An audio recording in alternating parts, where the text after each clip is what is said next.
Alhamdulillah, assalatu wassalamu ala rasulillah. Izinkan saya memperkenalkan diri. Nama saya Dewi Nasrullah SKM MKes, salah satu dosen pengajar di Sekolah Tinggi Ilmu Kesehatan Dona Palembang, program studi D3 Rekam Medis dan Informasi Kesehatan. Video yang saya sampaikan ini merupakan wujud nyata pelaksanaan Tridharma perguruan tinggi di bidang pengajaran. Setelah ini, saya akan memperlihatkan proses pengajaran mata kuliah manajemen mutu rekam medis di kelas. Assalamualaikum warahmatullahi wabarakatuh. Waalaikumsalam warahmatullahi wabarakatuh. Tentunya masih ingat ya sama Ibu? Ya, masih ingat ya? Jadi nama Ibu Dewi Nasrullah. Di pertemuan yang sebelumnya kita sudah pernah bertemu. Hari ini Ibu ditugaskan kembali untuk mengajar kalian dengan materi manajemen mutu rekam medis. Sebelum kita memulai pembelajaran, Ibu ingin menyampaikan dulu RPS ya. Jadi pertemuan kita ini terdiri dari 12 kali materi, kemudian 2 kali UTS dan 2 kali praktek. Jadi materi kita adalah manajemen mutu rekam medis. Manajemen mutu rekam medis. Jadi kita pertama kontrak pembelajaran dulu. Jadi nanti ketua tingkat setiap pembelajaran di pertemuan berikutnya untuk menyampaikan laporan siapa saja yang hari ini tidak masuk, seperti itu. Jadi nanti untuk menghemat waktu, jadi tidak Ibu absen satu-satu, tapi nanti ketua tingkatnya yang melaporkan. Jadi ini kontrak pembelajaran kita untuk semester ini. Oke ya, jadi deskripsi mata kuliah kita tentang pendokumentasian. Jadi rekam medis tentang pendokumentasian, yaitu konsep manajemen yang pertama. Kemudian pendokumentasian rekam medis rawat jalan dan rawat inap. Terus kemudian ada verifikasi data dan ada evaluasi kelengkapan dokumen rekam medis baik manual maupun elektronik. Ini selanjutnya, selain itu kita akan ada mata kuliah fokus, yaitu audit rekam medis. Audit rekam medis. Di dalam audit rekam medis ini nanti akan ada sejenis latihan atau praktek ya, yang nantinya dari hasil audit ini akan menimbulkan suatu pelaporan. Jadi seorang tenaga PMIK rekam medis informasi kesehatan wajib bisa membuat laporan, termasuk laporan audit rekam medis, selain laporan-laporan eksternal lainnya. Kira-kira laporan yang lainnya sudah disampaikan ya di mata kuliah sebelumnya ya. Ada pelaporan indikator mutu rumah sakit, terus kemudian pelaporan eksternal ke dinas kesehatan, terus kemudian ada laporan ke pimpinan ya, pimpinan unit kerja. Nih, jadi nanti di sini akan ada audit rekam medis, terus kemudian yang kami ingin capai di dalam mata kuliah ini yang pertama adalah perubahan dari perilaku. Perilaku siapa? Perilaku mahasiswa sekalian, ya.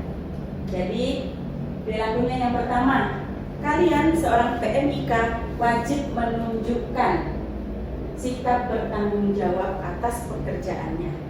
Maksudnya, sikap bertanggung jawab atas pekerjaannya yaitu apa yang kalian buat harus kalian pertanggungjawabkan, termasuk pelaporan dan hasil audit rekam medis tadi. Salah satu contohnya. Kemudian melaksanakan praktik rekam medis sesuai dengan kode etik, yaitu sesuai dengan Permenkes 24 tahun 2022. Kemudian memiliki sikap perilaku dan kemampuan untuk menjaga kepentingan dan azas kebersamaan. Jadi kalian harus bertanggung jawab selain dengan diri kita sendiri, selain dengan profesi juga tempat kalian nantinya untuk bekerja. Nih, yang tidak kalah penting lagi adalah bekerja sama, memiliki rasa sosial dan kepedulian terhadap masyarakat dan lingkungan yang dibuktikan dengan nanti adanya pengabdian kepada masyarakat.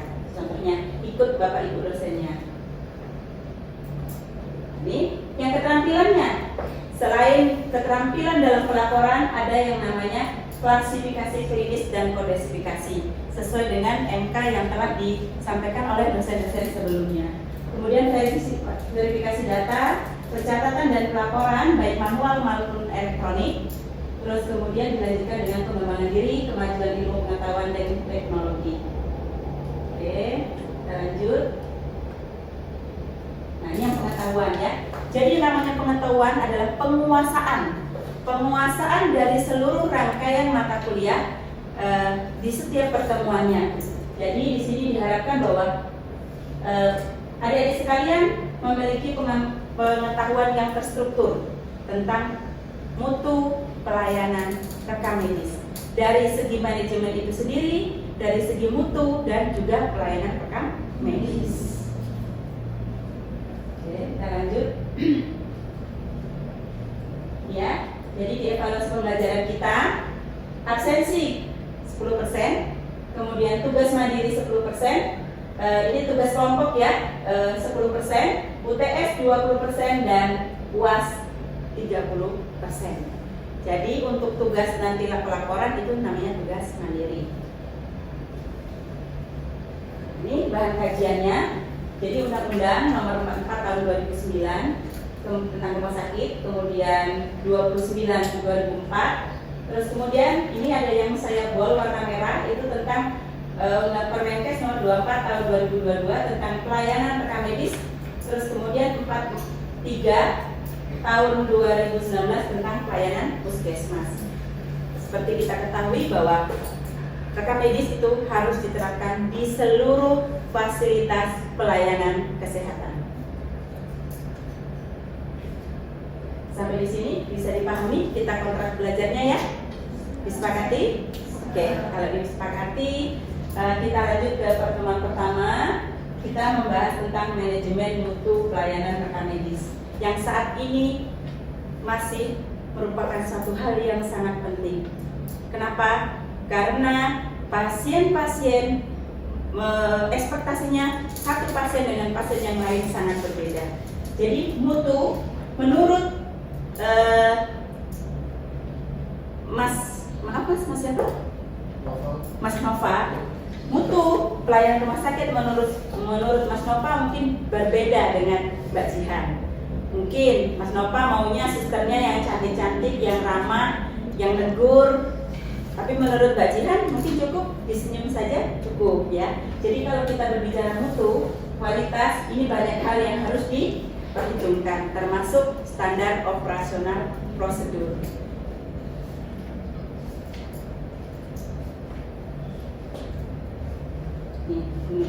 Jadi kalau dulu ini mohon diperhatikan gambar ya. Kalau dulu orang ini mau ngapain? Daftar ya. Yang ini sebelah sini daftar juga. Ada antrian ya. Di sini ada beberapa orang antrian. Saat ini dengan transformasi digital tidak ada lagi, diupayakan semaksimal mungkin tidak ada lagi yang antri. Ya, tidak ada lagi yang antri. Menggunakan apa? Aplikasi. Aplikasi, kira-kira ada yang sudah kenal aplikasi apa? Mobil JKN. Untuk pasien apa Mbak? BPJS Kesehatan. Terus kemudian ada lagi nggak aplikasi yang lain? PLKK ya, PLKK untuk pasien-pasien yang kecelakaan kerja.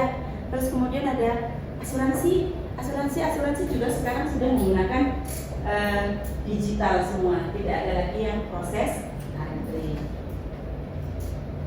Lanjut. Ini kata kunci.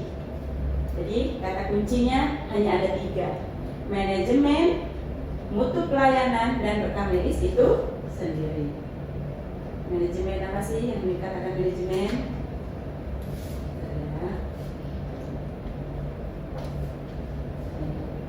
Kata kuncinya sudah tahu, sudah kita penuhi semua. Manajemen, mutu pelayanan, dan rekam medis. Jadi kalau manajemen, kira-kira apa saja yang dibutuhkan? Kan tadi fasilitas ya. Jadi kalau fasilitas berarti ada pimpinan nggak? Ada. Jadi kira-kira apa yang dibutuhkan? Struktur organisasi. Jadi ada pimpinan, ada staff ya, minimal ada pimpinan dan ada beberapa orang staff. Terus kemudian mutu pelayanan, kira-kira apa yang dibutuhkan? Output atau prosesnya? Mutu. Berarti kalau kita ngomong mutu, misal kita mau berobat, berarti harus ada petugas ya. Ada pasien, ada apa nih tadi? Nih, prasarana. Terus kemudian ada apa lagi? Sistem. Seperti itu. Jadi yang namanya mutu pelayanan itu tadi, berarti harus ada sarana prasarana, ada orangnya, ada nilai layanannya. Jadi harus ada pengguna. Kalau rumah sakit kosong kira-kira gimana mutunya? Gak ada. Kalau puskesmas kosong kira-kira gimana? Gak bisa dinilai ya. Jadi berbicara mutu artinya ada ukuran. Ada ukuran berarti ada standar. Seperti itu. Standarnya apa? Akreditasi. Baik itu akreditasi rumah sakit maupun akreditasi puskesmas. Terus, Bu, kok akreditasinya rumah sakit sama puskesmas? Klinik diakreditasi nggak? Kira-kira? Apa Mbak? Ada ya. Jadi klinik juga diakreditasi. Jadi kalau kita ngomongin standar, ini, jadi kalau mutu berarti ditentukan oleh survei kepuasannya. Kepuasan pelanggan itu sendiri. Hasil surveinya di akhir diukur. Jadi seorang PMIK juga harus bisa mengukur surveinya. PMIK biasanya di mana tempat tugasnya selain di rekam medis? Tempat pendaftaran. Sesuai dengan amanah Permenkes 24 tahun 2022. Jadi petugas rekam medis itu area tempat kerjanya mulai dari pasien masuk sampai dengan pasien pulang. Kalau di berkas rekam medis elektronik kalian tidak membuang. Tetapi kalau di pasien masih menggunakan berkas manual, kalian sampai dengan pembuangan alias apa? Pemusnahan. Ya, seperti itu. Nah, ini tadi yang Ibu bilang, unit pemberi layanannya. Terus kemudian di pelayanan apa? Berkas. Ya, berkas atau dokumen. Tentunya sudah membaca ya Permenkes 24 tahun 2022 sudah ya. Apa yang dimaksud dengan berkas rekam medis? Mas, apa Mas? Berkas yang berisi catatan pasien yang berupa ya, ya, alamat, ya, diagnosis dan pelayanan yang kalian diberikan. Terus kemudian di sini bicara dengan alur.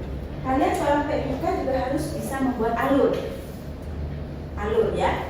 Misal alurnya berarti kalau dari pendaftaran nih, alur pasien berobat rawat jalan, mulainya dari mana? Nomor antrian, terus kemudian pasien menunggu di ruang tunggu, petugas memencet bel untuk memanggil pasien ke depan, terus kemudian pasien dilayani, diregistrasi, baik itu pasien lama maupun pasien baru, terus kemudian ke poliklinik. Sudah poliklinik mengambil obat atau ke unit penunjang lainnya, baik itu laboratorium, farmasi ataupun gizi kalau memang ada konsultasi gizi. Ya. Lalu kemudian ini dari masuk ke Fasiankes, ini berlaku semua ya, bukan hanya di rumah sakit atau puskesmas, tapi juga berlaku untuk di klinik. Sampai pasien itu pulang. Kira-kira kalau pasien itu pulang, outputnya apa? Keluarannya. Pasien masuk nggak bawa apa-apa, dilayani dokter, ya, apa Mbak? Obat. Ada yang bisa? Kira-kira? Nih, sampai pasien pulang, apa outcome-nya yang dihasilkan? sembuh atau meninggal. Sembuh atau meninggal. Terus itu bagi pasien. Kalau bagi fasilitas pelayanan kesehatan, apa kira-kira? Sembuh atau pulang? Oh, kalau berkas. Oh, ini pulang sehat nih. Catatan medis berupa resume medis ya. Resume medis. Selain itu apa lagi? Dari resume medis kita bisa klaim atau penagihan atau billing ya, yang di penagihan. Sampai di sini ada yang ingin ditanyakan? Ada yang ditanyakan? Tidak. Kita lanjut kalau tidak ada ya. Ini tadi standar. Standarnya akreditasi. Banyak sekali standar akreditasi yang dimulai dari tahun 2007 sampai dengan hari ini sudah berapa kali dia perubahan? Mungkin hampir sekitar 6 atau 7 kali perubahan standar. Dan yang terbaru itu juga sudah ada. Ini di dasarnya mohon nanti itu dapat dipahami. Kemudian ini ada satu lagi ya, itu Permenkes 129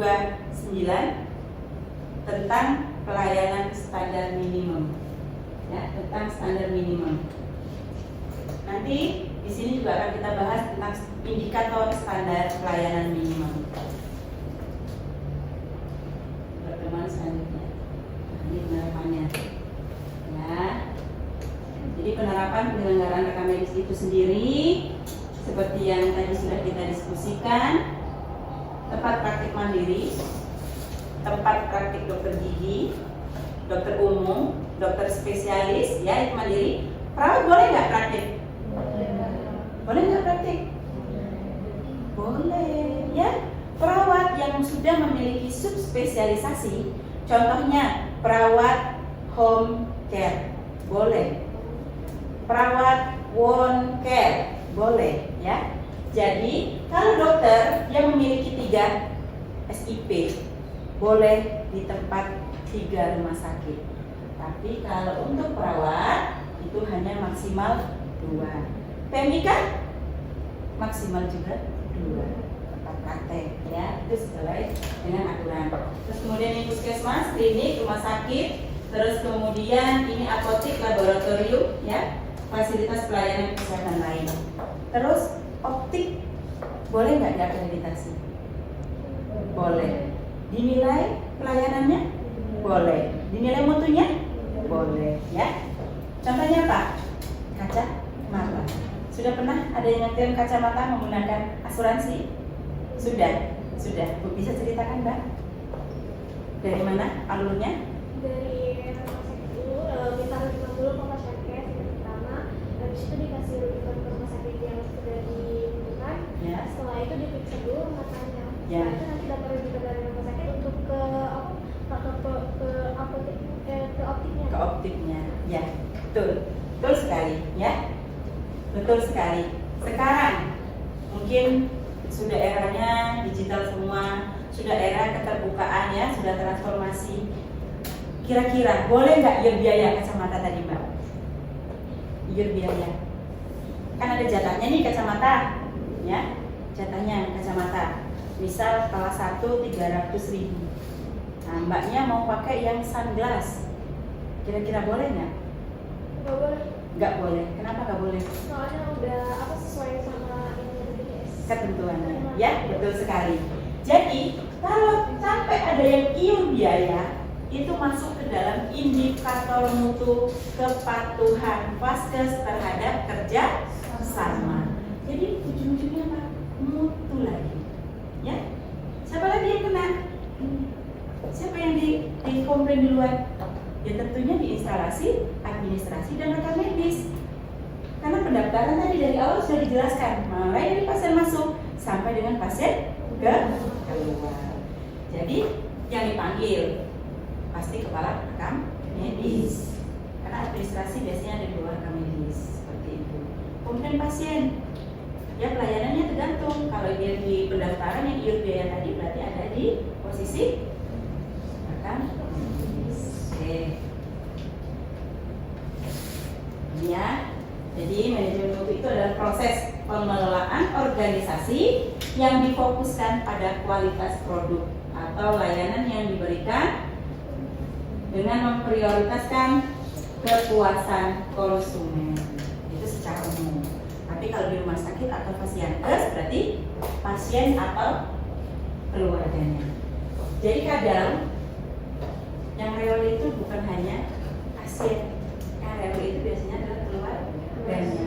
Karena ekspektasi pasien dengan ekspektasi keluarganya itu berbeda. Kalau keluarganya maunya ibunya dirawat, kencing, dicebokin bersih-bersih. Kalau pasien, ya pokoknya cukup diganti aja, mungkin sudah. Nah, jadi kalau kita berbicara mutu tadi ya agak susah-susah gampang, atau gampang-gampang susah seperti itu. Ini rekam medis tadi, ini di klinik ya, ini gambarnya. Kalau di rumah sakit kan sudah tidak seperti ini lagi. Kalau biasanya kecil-kecil ini di klinik, karena pasiennya biasanya hanya one day care, perawatan 1 hari. Tuh, ini ada dokumennya. Sampai di sini ada yang ditanyakan? Boleh sebelum kita lanjut? Boleh ya? Kita di pembelajaran bisa langsung menyala. Tanya Bu. Boleh. Nih, menurut Permenkesnya. Nah, dari beranjak nih, Permenkes 24 tahun 2022. Kenapa kok bisa menggantikan Permenkes sebelumnya? Coba, ada yang masih ingat Permenkes sebelumnya? Tentang rekam medis? 269 tahun 2008 ya, tahun 2008. Kenapa kok bisa diganti? Kira-kira ada yang tahu? Menyesuaikan era. Era apa Mbak? Tahun ini kan dari 2020 sampai 2023 kan elektronik atau internet itu kan sudah canggih. Jadi mungkin juga meminimalisir agar atas itu enggak terlalu banyak. Ya, ya. Oke. Jadi penghematan ya. Jadi sebenarnya berawalnya itu dari kejadian kegawat daruratan kesehatan yang sering kita mungkin semuanya kenal ya dengan COVID-19. Berawal dari situ menuntut negara seluruh dunia untuk bertransformasi dari manual ke elektronik, termasuk dengan rekam medis. Berawal dari situ makanya pemerintah mengevaluasi atau mereview lagi Permenkes 269 tahun 2008 yang menjadi payung dari penyelenggaraan rekam medis di Indonesia menjadi Permenkes 24 tahun 2022 ya. Jadi semua dipaksa harus elektronik rekam medis. Sekarang ini banyak sekali ibu-ibu rumah tangga mending ketinggalan dompet daripada ketinggalan HP. Sama, pasien juga seperti itu. Mending dia ketinggalan dompet daripada dia ketinggalan HP. Kenapa? Karena kalau misalnya di dompet itu kan ada paket semacam, nah tapi di handphone juga tuh ada Bu berbasis elektronik, bisa kita ini kayak KTP kan bisa ada di foto, atau BPJS itu kan udah ada di Google DKN untuk biaya itu juga udah bisa ada yang namanya banking. Jadi Iya, tepat sekali ya. Jadi dievaluasi karena sudah mengadop ke kemajuan zaman. Oke. Ini kita lewatkan. Ini ya, elektronik ya. Jadi semuanya sudah elektronik. Nah, sekarang ada nggak kira-kira masalahnya dengan elektronik rekam medis ini sendiri? Apa kira-kira? Gangguan sinyal, nggak punya kuota ya. Terus apa lagi yang harus diantisipasi oleh seluruh fasilitas pelayanan kesehatan? Keamanan. Selain itu, kenapa Mbak? Pemadaman lampu atau yang sering disebut dengan down system. Itu yang harus diantisipasi, yang harus dipikirkan oleh seorang PMIK. Gimana caranya? Kalau begitu kita lagi melayani pasien, tok, mati lampu. Apa yang harus dilakukan? Diperlukan nggak catatan elektroniknya? Kan nggak berfungsi. Pakai catat apa dulu? Manual. Setelah hidup baru disalinkan kembali. Jadi elektroniknya tetap jalan. Tapi untuk mengantisipasi down system tadi, kita juga harus siapkan berkas yang manual. Seperti itu. Nih, terus nih masih ada folder-folder nih Bu. Kan manual nih Bu. Kalau sudah lewat tahun Desember 2023, kira-kira manual ini, folder ini masih dibutuhkan nggak? Masih dibutuhkan untuk apa, Mbak? Dibutuhkan untuk apa? Ayo, dibutuhkan untuk apa? Menyimpan atau melindungi berkas? Apa? Info concern. Di persetujuan tindakan tidak boleh dielektronikkan, dia harus basah. Jadi minimal ini masih digunakan untuk menyimpan inform concern, ya, inform concern. Nah, jadi ini masih, nah ini registrasi, ini bentuknya. Kalau yang di depan tadi di awal orangnya udah berdiri ya Mbak, ya. Kalau yang ini sudah duduk. Dari pertemuan kita hari ini ada yang ingin ditanyakan? Boleh, silakan. Satu pertanyaan. Boleh? Silakan. Kalau tidak ada yang ingin ditanyakan, kayaknya udah jelas semua ya yang kita sampaikan tadi ya. Kira-kira terlalu cepat? Tidak. Baik, sedang-sedang ya. Baik, kalau memang tidak ada yang ingin ditanyakan, pertemuan kita hari ini saya cukupkan sampai di sini. Dan saya akhiri, billahi taufiq wal hidayah. Wassalamualaikum warahmatullahi wabarakatuh. Waalaikumsalam warahmatullahi wabarakatuh.